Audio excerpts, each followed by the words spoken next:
Assalamualaikum warahmatullahi wabarakatuh. Perkenalkan, nama saya Ngahnisa Maulida dari kelas HTN 2C NIM 0203232106.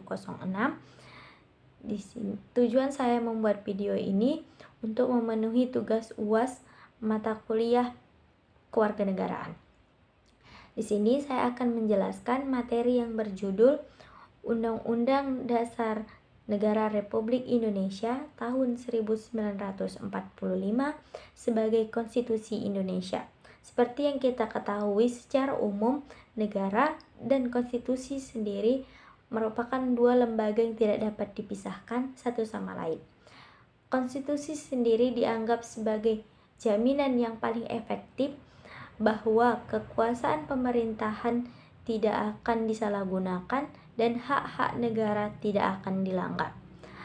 Dalam konstitusionalisme juga terdapat dua gagasan pokok, yaitu yang pertama adalah konstitusi itu membatasi kekuasaan pemerintahan atau agar penguasanya tidak sewenang-wenang kepada warganya.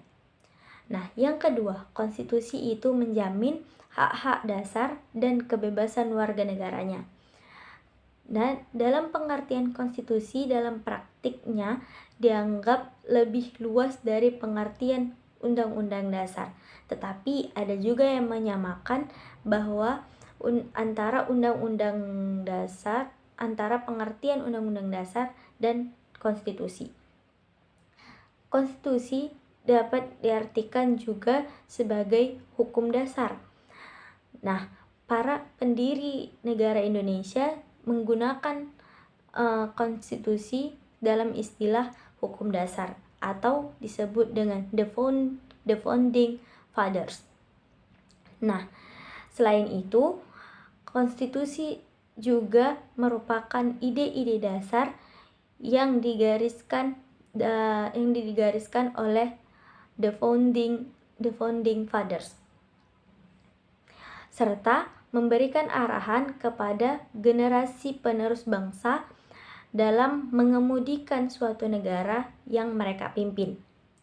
Nah, untuk Undang-Undang Dasar Negara Republik Indonesia tahun 1945 sebagai Konstitusi Indonesia, yaitu diartikan sebagai sumber hukum yang tertinggi yang untuk mengatur negara Indonesia, termasuk struktur pemerintahan, hak asasi manusia, kewajiban warga negara, dan prinsip-prinsip dasar lainnya yang menjadi landasan bagi penyelenggaraan negara.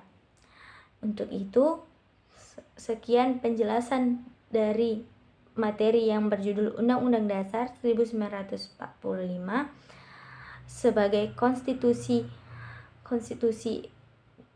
Indonesia. Sekian penjelasan dari saya.